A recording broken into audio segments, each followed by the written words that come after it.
Hulikam ang pagnanakaw ng isang lalaki sa isang bahay sa Antipolo, Rizal. Mahigit 20,000 pesos sa halaga ng pera at gamit ang tinangay ng salarin na pinaghahanap pa. May unang balita si EJ Gomez. Mahimbing na natutulog ang pamilyang ito sa kanilang bahay sa Antipolo City madaling araw nitong linggo. Hindi nila namalayan na isang lalaki ang nanloob na sa kanilang kwarto. Kinuha niya ang sling bag sa gilid ng kama at isinilid ito sa kanyang shorts. Kinuha niya rin ang isa pang bag, saka lumabas ng kwarto at tumakas. Kinaumagahan na nalaman ng pamilya na nawawala ang ilan nilang gamit. Yung kapatid ko po may pasok po sana yon. So 6 a.m. Hindi po siya nakarinig ng kahit anong alarm.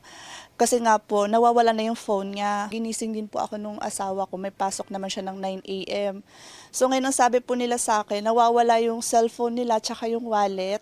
Chinek nila ang CCTV sa kanilang kwarto at nakita ang lalaking nagnakaw. Kinabahan ako talaga, ma'am, kasi napahagis pa ako ng cellphone noon. Tapos sabi ko sa kanila, may nakapasok. Sabi ko may tao sa bahay. Natangay rin ang bag ng kapatid ni Mary Rose na may lamang cellphone, wallet at portable fan. Naiwan daw ng lalaking nagnakaw ang isang maliit na pala. Ang tatlong bag na ninakaw na-recover sa kalsada malapit sa bahay ng mga biktima ayon sa pamilya. Pero wala na ang mga perang laman nito na aabot sa mahigit 10,000 piso.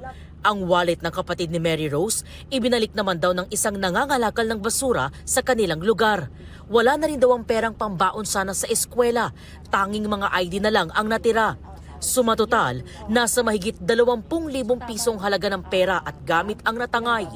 Ayon sa Barangay Mayamot, residente ng Barangay Mambuga ng sospek na dati na raw sangkot sa mga insidente ng akit bahay, carnapping at pagnanakaw sa Antipolo City.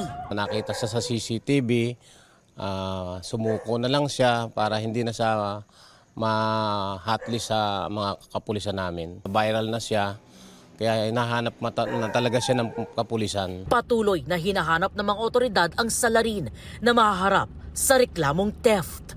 Ito ang unang balita. EJ Gomez para sa GMA Integrated News. Kapuso, huwag magpapahuli sa latest news and updates. Mag-iuna ka sa balita at mag-subscribe sa YouTube channel ng GMA Integrated News.